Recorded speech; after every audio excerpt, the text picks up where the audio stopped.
오늘의 말씀은 예수님이 사명, 첫 번째 가르침에 대해서 함께 나누고자 합니다. 가르침이라는 것은 디다스코, 헬라어로 쉽게 이해하도록 이해시킨다라는 그런 뜻이 담겨 있어요. 근데 예수님의 이 가르침에는 목적이 있는데 이 가르침을 통해서 예수님을 따르는 제자로 만드시고 이 제자들로 하여금 하나님의 나라를 이루어가게 하는 예수님의 그런 가르침의 목적이 있습니다. 즉 배우고 가르치고 하나님의 나라를 이루어가는데 그 목적이 있는 것이죠. 우리말에도 이런 말이 있습니다. 공부해서 남 주자 라는 말이에요. 남 주냐라고 물으면은 여러분 어떻게 대답하시겠습니까? 맞습니까? 어떻습니까? 처음에 우리가 이 배움을 배운다라는 것을 할 때는 남 준다라는 것을 전혀 생각하지도 못하죠. 제가 어렸을 때 초등학교 2학년 때부터 피아노를 배우기 시작했는데 그때 정말로 배우기 싫었던 것 같아요. 그래서 조금 다니다가 실증이 나고 힘드니까 엄마한테 피아노 학원 간다고 하고서 매일매일 친구들하고 놀러 다녔어요. 그러다가 걸려가지고 혼나고 정신 차리고 다니려고 했는데도 힘들더라고요. 손가락이 길이 안 들어지고 또 음악도 잘 모르니까 굉장히 힘들었는데 배우다 보니까 한 곡, 두 곡 치게 되고 나중에는 교회에서도 반주하고 찬양팀도 섬기게 될 수 있게 됐어요. 처음에는 전혀 그런 것도 생각해 못했죠. 그저 흥미가 있어야 된다, 즐겁게 해야 한다라는 그런 것도 있지만 살다 보면 모든 것이 그런 것은 아닙니다. 처음에 흥미 있던 것도 시간이 지나면 흥미를 잃게 되는 것이고요. 때때로는 배우기 싫을지언정 꼭 배워야 하는 것이 있고 또 내게 도움이 되는 것이기 때문에 억지로 그 자리에 앉아 있는 것이 참 많은 것이 우리의 현실입니다. 그래서 배우는 거에서는요, 자세가 굉장히 중요한 거죠. 배우려고 하는 의지가 있어야 하고 어렵고 힘들더라도 또 누구에게든지 배우려고 하는 그런 자세들, 이것이 있어야지만 이 어려운 시간들, 매일매일 그 배움에는 고비가 있는데 그 고비들을 잘 넘길 수가 있는 것입니다. 오늘 본문에서는 이 가르치다와 배움에 대해서 동전의 양면과도 같은 것인데 오늘 본문에 나오는 이 장면들을 통해서 가르침은 무엇이고 또 어떻게 우리는 배워야 하는가 그런 것들을 함께 나누고자 합니다. 사도행전 18장의 위치는 사도 바울이 2차 선교 여행을 마치고 3차 선교 여행을 하기 그 사이에 있었던 일입니다. 본문에는 아볼로가 나오고 또 브리스길라와 아굴라라는 부부의 이야기가 나오면서 가르침은 무엇인지 함께 그 의미를 살펴보고자 합니다. 첫 번째 함께 나눌 것은 가르침, 이것은 배움이 먼저 있어야 한다라는 것을 함께 나누고자 합니다. 오늘 본문에서는 아볼로에 대해서 먼저 좀 살펴보고자 하는데 24절에서 아볼로는 어떤 사람인가 함께 살펴보도록 하겠습니다. 24절 말씀 읽어봅니다. 알렉산드리아에서 난 아볼로라 하는 유대인이 에베소에 이르니 이 사람은 언변이 좋고 성경에 능통한 자라. 아멘. 이 아볼로에 대해 설명하는데 알렉산드리아의 출신이다. 그리고 그 사람이 에베소에 이르렀는데 이 사람은 언변, 말을 잘하고요. 성경에 능통하다, 성경을 잘하는 사람이다 라고 표현을 하고 있습니다. 먼저 이 사람이 알렉산드리아 출신이다 라는 것에 한번 주목해 보고자 합니다. 이 알렉산드리아는 지방은 이집트의 북쪽의 해변 도시예요. 당시 이 알렉산드리아 이 도시는 알렉산더 대왕이 BC 300년경에 자신의 이름을 따서 크게 도시를 만들어서 당시 로마 시대의 두 번째로 가는 큰 도시였습니다. 알렉산더 대왕은 유대인들을 그곳에 많이 이주시켜서 한때 3분의 1 이상이 유대인이 많았다라는 기록들이 있어요. 그곳에는 특별히 학문이 발달한 곳이어서 세계에서 가장 큰 도서관이 있었습니다. 도서관. 이 책이 힘이었던 그 시대였어요.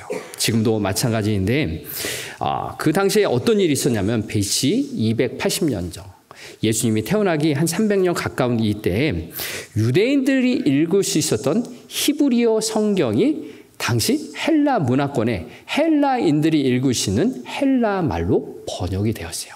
이것을 70인역 성경이다라고 부르고 있는데, 이 성경이 번역이 됨을 통하여서 유대인들, 유대 말도 모르는, 이 히브리 말도 모르는 그 유대인뿐만 아닌 다른 많은 사람들로 히브리 말로 성경을 읽고 연구할 수 있게 되었다라는 일이 벌어졌습니다. 이렇게 이 알렉산드리아 이 지방은요, 성경 연구가 활발히 이루어진 곳이었어요. 이곳에 태어났던 이 아볼로는 오늘 본문에서 성경에 능통했다, 성경을 잘 알았다라고 기록을 하고 있습니다. 어떻게 잘 알았을까요? 성경을 일찍이부터 배웠기 때문입니다. 배우지 않고 어떻게 잘 알 수 있겠습니까? 또 이 아볼로는 언변이 좋았다, 말을 잘했다라고 기록을 하고 있습니다.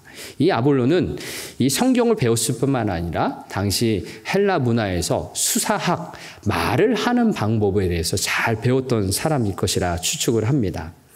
이 수사학이라는 것은 말로써 상대방을 논리로 이기는 그런 학문이었는데, 정치나 또 비즈니스나 여러 가지 일들을 할 때 유용하게 쓸 수 있는 방법이었어요. 이렇게 언변이 좋았던 이 아볼로는 당시에 유명한 설교가였습니다. 고린도 전서를 보면은 이것을 잘 알 수가 있는데요. 아볼로를 따르는 사람이 많이 있었어요. 이것은 좋은 상황은 아니지만 고린도에게는 여러 리더십으로 갈라져 있었습니다. 어떤 사람은 바울을 따른다. 또 어떤 사람은 아볼로를 따른다. 게바를 따른다. 심지어 예수 그리스도를 따른다라고 지도자에 따라서 많이 나누어져 있었습니다. 이것이 무엇을 말하냐 하면은 아볼로는 게바나 베드로나 또 바울만큼이나 그것에 그 사람들과 견줄 만큼 인정을 받는 그만큼 설교를 잘하는 사람이었다라는 것을 알 수가 있습니다. 그래서 바울은 고린도전서 10장 10절에 자신을 평가하는 사람들에 대해서 이렇게 표현을 쓰고 있습니다. 바울의 편지들은 무게가 있고 힘이 있으나 바울이 몸으로 대할 때는 약하고 그 말도 시원치 않다라고 말을 하고 있어요. 즉 바울은 자신의 설교가 뛰어나지 않다라는 그런 평가에 대해서 이야기하는데, 여러 성경학자들은 말하기를 아볼로의 이 설교가 너무나 탁월했기 때문에 바울의 말, 설교는 그에 비교하면 좀 약하다라고 말한 것이다라고 이야기합니다. 그런데 이 바울은 이런 말들을 하면서 아볼로를 시기하거나 질투하지 않습니다. 오히려 다른 역할을 할 뿐이지 하나님께서 쓰시는 자들이다라고 고린도전서 3장 6절, 7절에 이렇게 이야기합니다. 바울은 심었고 아볼로는 물을 주었다라고 말하며 오직 자라게 하시는 분은 누구시다? 하나님이시다라고 기록하고 있습니다. 성도 여러분, 우리가 이 말씀을 보며 기억해야 될 것은 우리의 믿음이 자라는 것, 사람의 역할이 아니다라는 거예요. 사람의 능력 때문에 성장하는 것이 아니라 오직 하나님께서 은혜로 우리를 자라게 하신다라는 것입니다. 우리는 비록 때로는 심을 줄 알아야 하고 또 어떤 때는 물을 주어야 하고 거름도 줘야 하는 그런 역할을 할 따름인데, 이 가운데 역사하시는 분은 하나님이시다 라는 것을 인정할 때 교회 안에 갈등하고 분쟁하고 다투는 일이 사라지게 됩니다. 우리의 눈에는 다른 사람들이 못하는 것이 눈에 띄울 수 있어요. 그런데 부족한 것을 비난하기보다 하나님께서 우리에게 맡겨신 각각의 역할들을 어떻게 할물을 통하여서 우리가 어떻게 이 하나님께서 맡겨주신 이 우리를 믿음이 성장할 수 있을까라고 질문하며 하나님을 바라봐야 하는 것이죠. 우리는 관심 있고 열심히 하는 분야가 다를 뿐입니다. 서로 다른 우리를 통해 하나님께서 합력하여 선을 이루신다라는 것을 확신하시기 바랍니다. 그래서 바울과 아볼로는 다른 역할과 다른 모습을 가졌을 뿐이고 서로를 경쟁하는 관계로 만들지 않았어요. 이것이 바로 교회의 모습이죠. 내게 맡겨진 각자의 자리에서 최선을 다함을 통하여 합력하여 선을 이루시는 하나님을 바라보는 것입니다. 그래서 바울은 아볼로를 더욱더 높였어요. 인정을 했어요. 고린도서서 16장 12절에서 오히려 아볼로를 고린도 교회에서 계속 성도들을 섬겨주기를 위해 그에게 부탁을 했을 정도였습니다. 그리고 오늘 본문 25절에서 아볼로는 배우며 가르치는 일에 열심히 있었다라고 기록하고 있습니다. 25절의 말씀 같이 읽어보겠습니다. 그가 일찍이 주의 도를 배워 열심으로 예수에 관한 것을 자세히 말하며 가르치나 요한의 세례만 알더니라. 아멘. 아볼로는 본문에 나온 것처럼 주의 도, 즉 예수님의 도, 복음을 배우고 가르치는 일에 열심히 있었다라고 기록합니다. 이 열심이란 헬라어는 제호라는 단어인데 겉으로 보이는 어떤 열정적인 모습뿐만 아니라 그 안에 있는 영적인 모습이 이 헬라어에 담겨있는 표현은 물이 끓어오르는 듯한 그런 표현이 담겨 있습니다. 즉 하나님의 말씀을 배우고 가르치는 곳에 열정이 있는데 마치 물이 보글보글 끓어오르는데 어떻게 느꼈습니까? 굉장히 뜨겁죠. 또 에너지가 넘칩니다. 이것이 바로 아볼로가 하나님의 말씀을 배우고 가르치는 데 가졌던 열정입니다. 우리는 하나님의 말씀을 배우는데 얼마나 관심이 있습니까? 얼마나 열정이 있으십니까? 그리고 그 배운 말씀을 나누는데 얼마나 관심이 있는지요. 오늘 본문에 나온 이 아볼로의 모습이 우리에게도 도전이 되길 바랍니다. 하나님의 말씀을 배우고자, 하나님의 말씀을 읽고자 노력하시고요. 또 그 받은 말씀을 함께 나누는 우리의 삶이 되길 바랍니다. 오늘 우리가 예배 시간에 함께 나눴던, 배웠던 이 하나님의 말씀, 여러분 식탁 교제 바로 끝나면 하시잖아요. 하실 때 다른 얘기 먼저 하시기보다 오늘 하나님의 말씀 함께 듣고 배웠는데 내 생각은 이렇다, 나 이런 걸 깨달았다, 함께 나눠보십시오. 이 나눔이란 것, 남을 가르치기 이전에 나의 말로 소화하는 작업이에요. 내가 어떻게 살아야지, 어떤 것을 느꼈고 어떤 것을 모르고 있는지 함께 나누는 시간입니다. 그리고 집에 가시면서, 차 안에서, 또 집에 가서 식사하시면서 반드시 하나님 말씀 배운 거 함께 나누시길 바라요. 이게 바로 이 아볼로의 모습을 통해서 함께 배울 우리의 모습입니다. 하나님의 말씀을 열정적으로 배우고 나누는 모습을 통해 우리를 통해 하나님이 은혜 베풀어 주실 줄 믿습니다. 두 번째로 함께 나눌 이 가르침은 겸손히 배우고 배운 만큼 나눌 수 있다라는 점입니다. 이렇게 성경을 잘 알고 가르치는 아볼로가 있었는데 이 아볼로도 처음부터 이런 사람은 아니었어요. 배웠고요. 오늘 본문의 말씀을 보면 오히려 부족한 것이 있는 것을 발견할 수가 있습니다. 25절의 말씀 다시 한번 보도록 하겠습니다. 읽어봅니다. 그가 일찍이 주의 도를 배워 열심으로 예수에 관한 것을 자세히 말하며 가르치나 요한의 세례만 알따름이라. 아멘. 열심히 있었어요. 그런데 뭔가 부족해요. 왜요? 요한의 세례만 알따름이라 라고 기록하고 있습니다.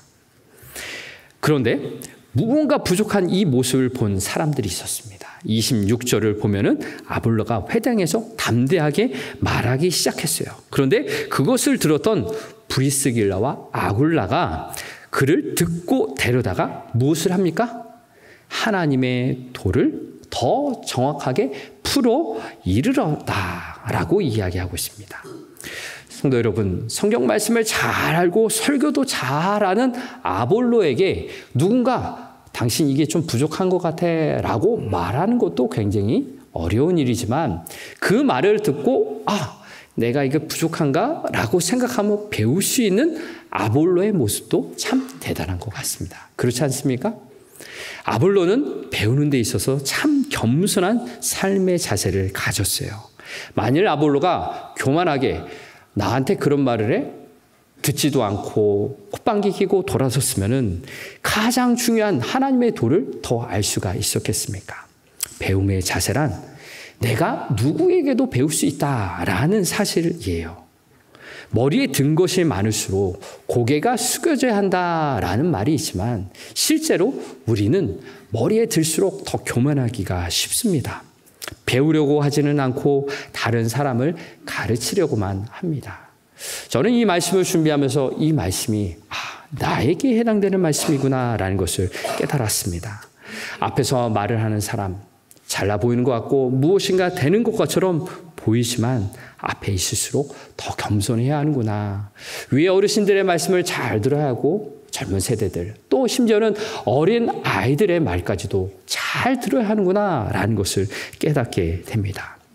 누구에게든지 배울 수 있는 그 겸손함, 상대의 나이가 어떠하든 또 그 사람이 어떤 사람이든 내가 모른다면 그 사람에게 머리를 굽히고 배워야 하는구나 라는 것을 깨닫게 됩니다.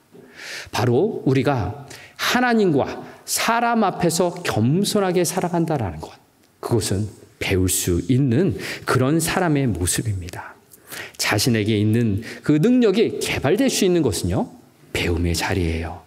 겸손한 사람은 계속해서 배움을 통하여서 내게 있는 재능이 개발되고 또 꽃을 피우고 열매를 맺게 되는 거죠. 우리 안에 그 배움의 겸손한 자세가 회복되길 바랍니다. 그래서 오늘 본문을 보면은 겸손했던 이 아볼로가 27절을 보면은 더욱더 쓰임받는 모습이 나오고 있습니다. 27절의 말씀 같이 읽어보겠습니다. 아볼로가 아가야로 건너가고자 하므로 형제들이 그를 격려하며 제자들에게 편지를 써 영접하라 하였더니 아가매 은혜로 말미암아 믿은 자들에게 많은 유익을 주니. 아멘. 아볼로는 지금 에베소에 있는데 이제 아가야로 건너가자 할 때 형제들이 그에 대해서 편지를 써줍니다. 이 아볼로 열심으로 배우고 열심으로 가르치는 사람, 하나님의 말씀으로 충만한 사람이다 라고 편지를 써주는 거예요. 그래서 그가 아가야에 갔을 때에도 많은 사람들이 그에게 와서 그에게 있는 하나님의 말씀을 듣고 많은 유익을 누렸다라고 기록하고 있습니다. 우리들 가운데도 이 아볼로의 모습 계속해서 배우고 계속해서 나누고 계속해서 쓰임받아서 우리도 많은 사람들에게 유익을 주는 그런 사람들이 되길 축복합니다. 마지막으로 이 배움과 가르침의 핵심은 예수 그리스도이십니다 라는 내용입니다. 우리가 앞서서 아볼로가 자신의 부족한 것을 배웠다라는 것을 함께 나눴는데 한 가지 더 살펴볼 것은 그에게 도움을 주었던 브리스길라와 아굴라 이 부부의 이야기입니다. 이 부부들은요 그냥 평신도들이었어요. 나중에 바울을 도와서 함께 천막을 만들며 바울을 도왔던 사람들, 평신도 리더십입니다. 그런데 이 브리스길라와 아굴라가 유명한 그 당시에 설교가였던, 성경을 많이 알았던 아볼로에게 다가갔던 거예요. 오늘 본문 26절 아까 전에 읽은 데에 보면은 아볼로를 데려다가라는 표현이 나오고 있습니다. 이 데려다가라는 이 헬라어는 프로스밤비, 예의 있게 모시고 간다라는 의미가 담겨 있어요. 그래서 한자로 표현하면 영접한다, invite to their home 이라는 뜻이 담겨 있어요. 즉 아볼로가 회당에서 담대하게 하나님 말씀을 전하고 있는데 무언가 부족해요. 그래서 그를 자기의 집으로 초대합니다. 그래서 식사도 했겠죠. 그리고 이야기도 나눴습니다. 그런데 우리는 무언가 부족한 사람을 보면은 우리는 어떻게 반응합니까? 답답함이 밀려올 수도 있고요. 첫 번째로 그 사람을 대놓고 이야기할 수 있습니다. 당신 이것이 부족해 비난할 수도 있죠. 또 두 번째로는 어떻게 반응할 수 있겠습니까? 뒤에서 호박씨 깐다. 무슨 말입니까? 앞에서는 점잖은 척하지만 뒤에서는 비난하고 또 비평할 수 있죠. 또 세 번째로는 조용히 그 상대를 떠난다. 관계를 끊는 것입니다. 그런데 브리스길라와 아굴라 부부는 어떻게 하고 있습니까? 자기의 집으로 그 아굴라를 데려갔어요. 그리고 이야기를 나눕니다. 그리고 그 사람의 부족함을 이해하고 받아들입니다. 이것이 바로 데려가다라는 의미가 담겨있는 행동이었습니다. 이들은 정말로 아굴라를 바라보면서 그 안에 있는 무한한 가능성, 그러나 부족한 것, 예수 그리스도의 십자가의 의미를 설명해주며 그 핵심에 이르도록 도와주었습니다. 그래서 아굴라는 회개하라 요한의 세례만 알았던 이 아볼로에게 진정한 세례의 의미는 무엇이고 하나님의 복음의 핵심인 예수 그리스도의 십자가의 의미를 자세하게 풀어줍니다. 그것은 바로 예수님과 더불어 죽고 예수님과 더불어 사는 그 내용이었습니다. 이것은 바로 세례의 의미에 담겨 있는데 로마서 6장 3절에 이렇게 기록됩니다. 세 번역으로 함께 읽어보겠습니다. 세례를 받아 그리스도 예수와 하나가 된 우리는 모두 세례를 받은 때에 그와 함께 죽었다는 것을 여러분은 알지 못합니까? 아멘. 바로 여기에 세례의 의미가 담겨 있는데 세례를 받아서 그리스도 예수와 하나가 되었다라는 거예요. 그래서 세례를 받음으로 예수님과 함께 죽었다라는 것을 이야기하고 있습니다. 여러분, 세례는 물속에 잠기는 거예요. 오늘날 우리는 약식으로 성부, 성자, 성령의 이름으로 약식으로 이렇게 물을 부어주는데 당시의 세례는 물속에 완전히 잠기는 것이었어요. 그래서 요단강에서 세례를 할 때는 물이 완전히 그의 머리 위까지 잠기도록 하죠. 그리고 초대교회에 핍박이 있었을 때는 예배당 안에 세례탕이 있었어요. 그것은 무엇이냐면 계단으로 이렇게 만들어서 계단으로 내려갈 때 그 사람의 몸이 점점 물에 가라앉는 거예요. 그래서 물속에 완전히 잠기면 어떻습니까? 숨을 못 쉬는 순간이 와요.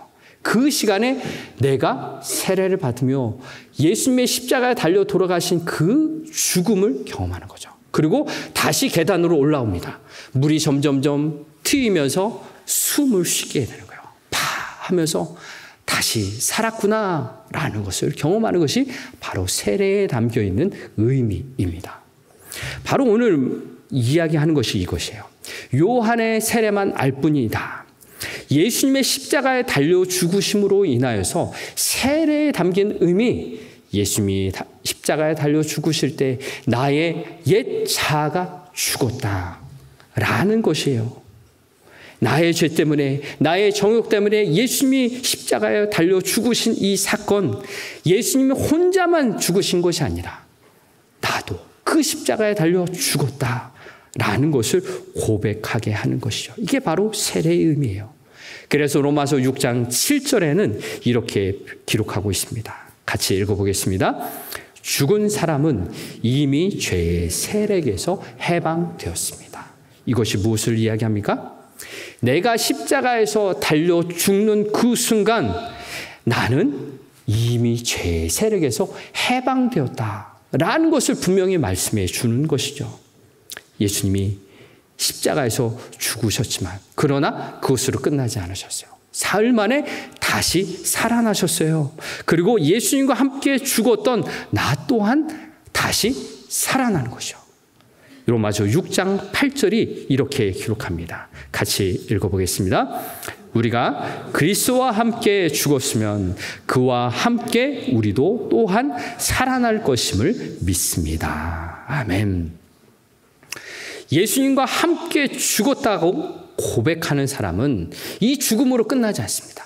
예수님이 다시 살아나셨다라는 것을 고백하는 것처럼 우리 또한 살아난다라는 것이 우리의 믿음 가운데 고백되는 것입니다. 이것이 바로 성령님께서 우리 안에 역사하셔서 예수님의 십자가를 바라보는 사람은 나는 죽었고 또한 예수님과 함께 살아난다 라는 것이 고백되도록 역사하시는 것입니다.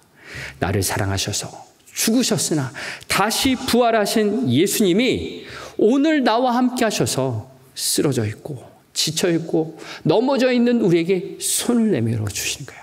다시 일어나자, 다시 함께 살아가자 라고 말씀해 주신 거죠. 이것이 바로 성령님이 역사하셔서 나와 함께 하시는 예수님을 바라보는 그 놀라운 역사의 현장입니다. 사랑하는 성도 여러분, 저와 여러분 가운데 함께 하시는 예수님을 바라보고 계십니까? 나와 함께 하셔서 그 손을 내밀어 주시는 그 예수님의 손을 붙잡고 함께 걸어가고 계십니까? 오늘 내가 이 아볼로가 요한의 세례만 알 뿐이다. 그래서 브리스가와 아굴라가 그에게 다가가서 십자가의 도를 이야기한 것, 바로 내게 임하기를 원합니다. 그리스도의 십자가의 의미를 바로 알아서 오늘도 나와 함께 하시는 예수님께 내가 어떻게 살아야 할까요? 내가 무엇을 해야 할까요? 질문하시기 바랍니다. 그리고 그 음성 들으시길 바랍니다. 예수님은 친히 우리의 선생님이 되셔서 우리에게 가르쳐 주십니다. 하나님의 말씀을 들려주시고 그 음성 앞에, 그 말씀 앞에 온전하게 살아갈 수 있도록 성령님이 우리를 도와주실 줄을 믿습니다. 진정한 가르침이란 예수님 앞에 먼저 나아가는 게 필요하죠. 예수님, 내게 말씀해 주세요. 그 말씀 들려주셔서 그 말씀대로 살아갈 수 있도록 우리에게 힘 주시길 원합니다.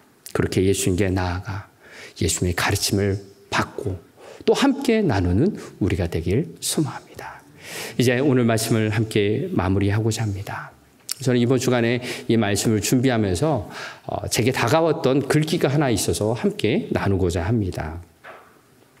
삶이 메시지다라는 이 책에 나온 거친돌 씨의 반성문인데요. 이런 글이 있습니다. 지난해 동안 잘 버텨주던 화초가 드디어 완전히 말라 죽었습니다. 화분에 새 화초를 심으려고 죽은 화초를 뽑아냈습니다.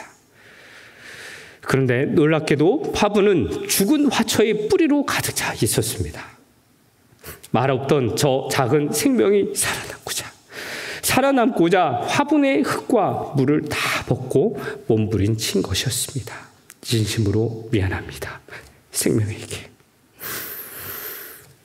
저는 이 글귀를 읽으며 우리 성도님들이 하나님의 말씀을, 하나님의 은혜를 얻고자 몸부림치고 있구나라는 생각이 들었습니다.